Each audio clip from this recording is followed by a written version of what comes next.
बात उस समय की है जब जलालुद्दीन मोहम्मद अकबर की हुकूमत पूरे भारत में हुआ करती थी। उस समय अकबर की हुकूमत को एक धर्मनिरपेक्ष हुकूमत कहा जाता था। उसी समय अकबर के दौर में लिखी एक किताब के अनुसार मुगल बादशाहों की विलासिता के किस्से भी कुछ कम नहीं है। उस दौर में बादशाहों की कई रानियां हुआ करती थी। उनसे जुड़ी कहानियां भी कुछ ऐसी होती थी कि आप अकबर की महानता पर भी शक करने पर मजबूर हो जाएंगे। नमस्कार, आप देख रहे हैं देश और दुनिया, और आज की इस वीडियो में आप जानोगे अकबर की 300 रानियों से जुड़ी कहानियों के बारे में। बस आप बने रहिए वीडियो के अंत तक।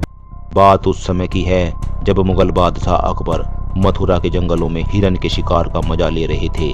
उसी समय उसे सूचना मिली कि दिल्ली में कुछ हिंसा भड़क गई है। इस खबर को सुनने के बाद अकबर दिल्ली की ओर रवाना हो गए। उसी दौरान अकबर आगरा में भी कुछ समय तक रहे। उसी समय अकबर के मन में एक योजना आई।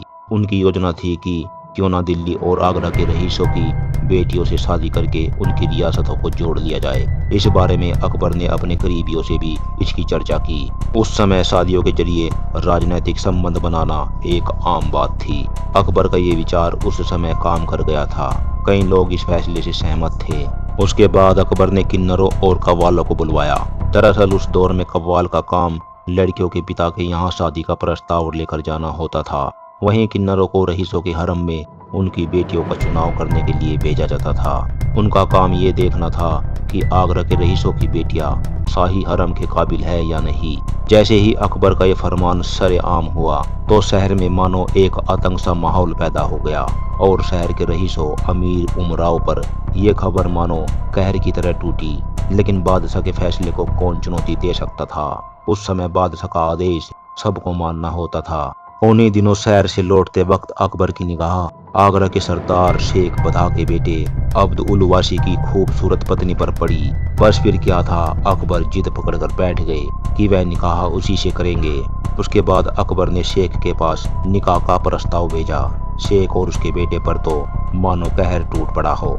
शेख का बेटा अपनी बेगम से बेपनाह प्यार करता था, लेकिन अकबर के सामने खड़ा होने की उसकी हिम्मत नहीं हुई। उस समय बादशाहों का कानून था कि अगर वह किसी पर भी चाहत भरी निगाह डालता है तो उसके पति को उसे तलाक देना पड़ जाता था। बादशाह के द्वारा भेजे गए निकाह के प्रस्ताव को मानते हुए अब्द उल वासी ने अपनी नेक और खूबसूरत पत्नी को तलाक दे दिया। इसके बाद वह शहर छोड़कर चला गया, पर उसकी नेक पत्नी शाही हरम में हमेशा के लिए कहीं गुम हो गई। दरअसल हरम एक अरबी शब्द है जिसका अर्थ होता है वर्जित क्षेत्र। बदलते समय के साथ साथ इस शब्द का इस्तेमाल औरतों के कमरे के लिए होने लगा। आपको बता दें कि पर्शियन भाषा में हरम के लिए जनाना, हिंदी के लिए महल सरा और संस्कृत में अंतपुरा जैसे शब्दों का इस्तेमाल होता था, जिससे ये स्पष्ट हो जाता है कि केवल मुगल ही भारत में हरम जैसा शब्द नहीं लाए। ये शब्द पहले ही अंतपुरा के नाम से भारत में था। आगे जानते हैं आखिर हरम क्या था। हरम महल का वो वर्जित क्षेत्र था जहाँ मुगल बादशाह अपनी बेगमों, रानियों, दासियों और रखैलों को छुपा कर रखते थे। बादशाह चाहते थे कि उनकी शरण में रहने वाली औरतें सुरक्षित रहे, लेकिन ऐसा बिल्कुल भी नहीं हो पाया। हरम में रहने वाली औरतों ने कभी भी खुद को इतना सुखी और सुरक्षित नहीं पाया कि वो वहां पर उम्र भर खुशी से रह सके। बादशाह कुछ औरतों को तब तक ही हरम में रखते थे जब तक वह बादशाह को खुश कर रही होती थी। उन्हें फिर दर दर की ठोकरें खाने के लिए निकाल दिया जाता था। जानकारों का मानना है कि भारत में लड़की के पैदा होते ही मार देने का प्रचलन भी यहीं से ही शुरू हुआ था, क्योंकि राजा या बादशाह को जो लड़की या स्त्री पसंद आ जाती थी उसे वह अपनी ताकत के बल पर उठा ले जाते थे और फिर उनका इस्तेमाल करके मरने के लिए छोड़ देते थे। ऐसे में हरम से निकाली गई कुछ औरतें खुद ही आत्महत्या कर लेती थी, या फिर समाज के लोग उसे यातनाएं देकर मार डालते थे। कुछ लोगों का मानना है कि हरम ये वही जगह है जहां पर बादशाह द्वारा युद्ध में जीती हुई औरतों को रखा जाता था, लेकिन ये पूरी तरह से सच नहीं है। हरम के अंदर औरतें बहुत बड़ी संख्या में होती थी। दासिया, रखैल और नौकरानियों की टोली, और युद्ध में जीतने के बाद जबरन लाई गई औरतों के अलावा हारे हुए राजा की माँ, बहन और पत्नियों को भी रखा जाता था। मुगल शाही हरम की परंपरा पहले मुगल बादशाह बाबर से लेकर आखिरी बादशाह बहादुर शाह जफर तक चलती रही, लेकिन शाही हरम की खूबसूरती की बात मुगल बादशाह अकबर से शुरू होती है, और जहांगीर उर्फ सलीम, इनके समय में हरम की खूबसूरती अपने चरम पर पहुंचती है। वहीं औरंगजेब, जो अपनी क्रूरता के लिए जाने जाते हैं, उनके शासनकाल के दौरान हरम अपनी पहचान खोते चले गए, क्योंकि औरंगजेब के बाद मुगलों के बादशाह कमजोर होते चले गए। अगर कहा जाए कि अकबर और सलीम के बाद हरम रंगरलियों का अड्डा बनता चला गया, तो ये गलत नहीं होगा। हरम किसी भी बादशाह के समय में कोई स्वर्ग नहीं था, क्योंकि जेल लोहे की हो या सोने की, जेल तो जेल ही होती है। उस समय बादशाह की 200 से 300 बेगम हुआ करती थी, जिनसे उनकी शादी सिर्फ राजनीतिक संबंध मजबूत करने के लिए होती थी। ये शादियां किसी राज्य को हड़पने के लिए या फिर किसी संधि के चलते होती थी। उसके बाद उन औरतों को बाकी का जीवन हरम में कैद होकर ही बिताना पड़ता था। औरतें और लड़कियां भले ही शाही हरम में रहती हो, लेकिन वे कैद में थी। ऐसा कोई भी नहीं है जिसे आजादी पसंद ना हो। हरम में रहने वाली औरतों को टोलियों में नहीं रखा जाता था, क्योंकि बादशाह को डर होता था कहीं कोई बगावत ना कर दे। बादशाह सभी को तो समय नहीं दे सकते थे, इसीलिए बादशाह को डर था कि हरम में रहने वाली दासियां, रखैले और रानियां कहीं अपने प्रेमी को यहाँ ना बुला ले, या फिर कहीं किसी सैनिक के साथ प्रेम प्रसंग न चला ले।